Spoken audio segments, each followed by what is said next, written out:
ঐতিহাসিক টি-20 সিরিজ জয়ে টাইগারদের বাজিমাত। ওয়ানডেতে হোয়াইট ওয়াশের পর অনেকেই ভেবেছিল টি-20তে বাংলাদেশের সুযোগ নেই, কিন্তু টাইগাররা প্রমাণ করল খেলাটা মাঠে হয়। ক্যারিবিয়ানদের হারিয়ে উইন্ডিজে ঐতিহাসিক সিরিজ জয় করল লিটন দাসের দল।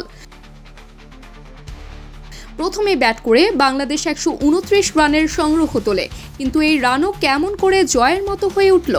কারণ ছিলেন শামীম হোসেন। 17 বলে 35 রানের হার না মানা ইনিংসে শেষ ওভারে ঝড় তুলে দলকে সম্মানজনক স্কোর এনে দেন। তাসকিন আহমেদের স্পেল দিয়ে শুরু হয় ক্যারিবিয়ানদের দুঃস্বপ্ন। প্রথম ওভারেই তিনি 2 উইকেট তুলে নিয়ে ম্যাচের দিকটা টাইগারদের পক্ষে ঘুরিয়ে দেন। পাওয়ার প্লে শেষে উইন্ডিজ ছিল 4 উইকেট হারিয়ে কোণঠাসা ক্যারিবিয়ান।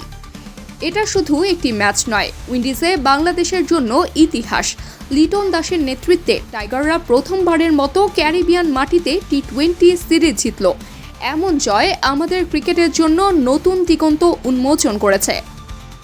তাবাসসুম হক আনিকা, ডেইলি আওয়ার বাংলাদেশ।